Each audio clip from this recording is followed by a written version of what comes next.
Oh, my offence is rank, it smells to heaven. It hath the primal eldest curse upon it. My brother's murder, pray can it not? Through inclination be as sharp as will, my stronger guilt defeats my strong intent, and like a man to double business bound, I stand in pause. Where shall I first begin? And both neglect. What if this cursed hand were thicker than itself with brother's blood? Is there not rain enough in the sweet heavens to wash it white as snow?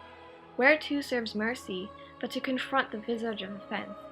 And what's in prayer but this twofold force, to be forestalled ere we come to fall, or pardoned being down? Then I'll look up, my fault is past.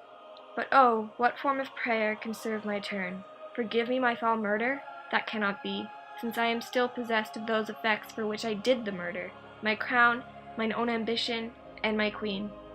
May one be pardoned and retain the offense, in the corrupted currents of this world. Offence's gilded hand may shove by justice, and oft 'tis seen the wicked prize itself buys out the law. But 'tis not so above. There is no shuffling, there the action lies in his true nature, and we ourselves compelled, even to the teeth and forehead of our faults, to give in evidence. What then? What rests? Try what repentance can. What can it not?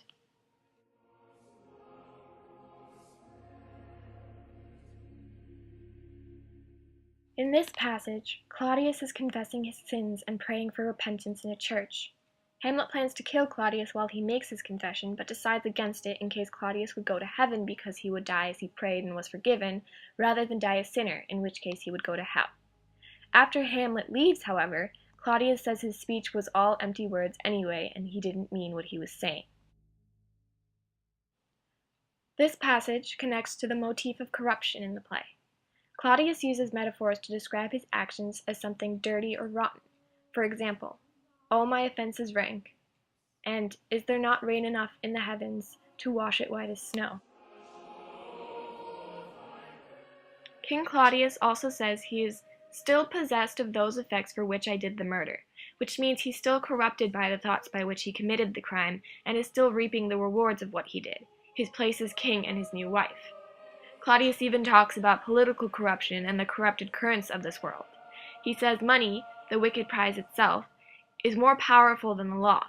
This can be seen as a critique of the general corruption of the world and as an excuse for his own personal inner corruption.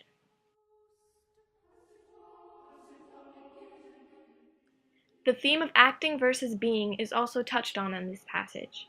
When Claudius says, "Whereto serves mercy but to confront the visage of offense," he is saying that one can only be forgiven when they confront who they really are and what they have done without acting or lying.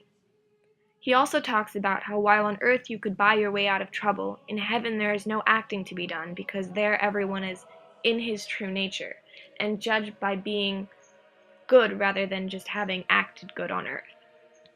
Thus he is realizing he could not go to heaven unless he truly repented and was good on the inside, because heaven isn't fooled by acting.